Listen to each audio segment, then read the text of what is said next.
We are surrounded by washing machines, high-speed internet, and algorithmic scheduling apps, all designed to optimize our lives. Yet, instead of enjoying vast amounts of free time, we find ourselves constantly rushed and severely drained of energy. Think about the errands you ran this week. You probably spent time scanning your own groceries, booking your own flights online, navigating an automated customer service tree to fix a billing error. The boundary that is supposed to protect our schedule, the standard 40-hour work week, was negotiated almost a century ago. In the 1920s, labor leaders and industrialists struck a deal specifically for factory workers, standardizing an 8-hour daily physical shift. When the whistle blew, the work ended. As the economy shifted from manufacturing to knowledge work, white-collar professionals simply adopted that industrial-era schedule. We kept the exact same 40-hour time contract, even as the nature of the labor completely changed.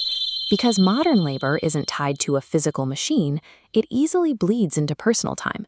Checking emails after dinner or finalizing a presentation on a Sunday morning becomes an expectation, creating an invisible pay cut where you provide uncompensated labor. We operate under the assumption that a salary strictly buys 40 hours of our week, but the reality is that the modern economy requires a much larger, hidden withdrawal of your time. To see how much is actually being extracted, we have to look past the gross salary on an offer letter. We need to calculate your true wage, the actual hourly rate you earn after factoring in the hidden costs of holding a job. This graphic demonstrates the baseline math for a standard knowledge worker. If you make a salary of $1,200 a week for an expected 40 hours of work, the equation tells you that you earn $30 an hour. That calculation ignores the physical requirement of getting to the desk. The average worker spends nearly 223 hours a year commuting. Add in the time spent preparing for the office, and the required hours immediately begin to scale up. When you factor in that commute, unpaid lunch breaks, and the necessary decompression time after a high-stress day, the actual time commitment required to sustain that job swells from 40 hours to 50.5 hours a week. Then there are the financial leaks.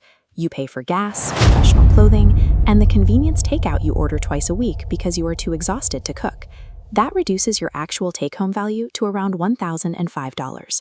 Divide that adjusted income by the expanded time requirement, and the real math is revealed. Your actual compensation drops from $30 an hour to just $19.90. The standard employment contract functions as a mathematical blind spot. It presents a clear top-line number while hiding the massive volume of uncompensated hours and out-of-pocket expenses required to maintain the role day to day. The drain on your resources doesn't stop with your bank account or your clock.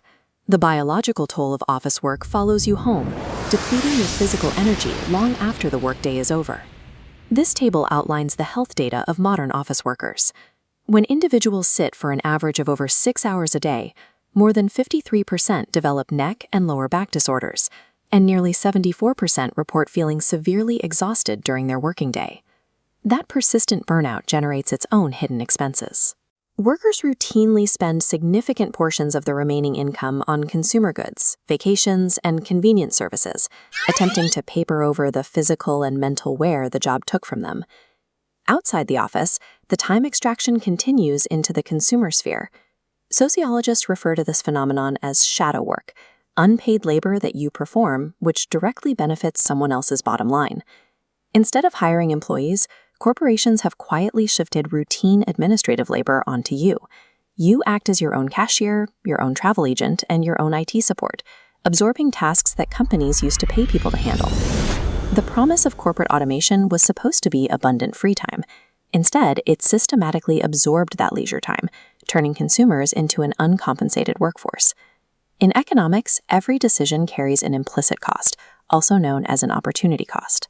This is the exact value of the alternative activities you forfeit when you choose to commit your non-work time to a specific task.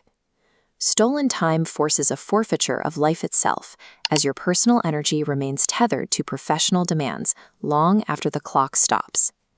It is the side business you never had the bandwidth to launch.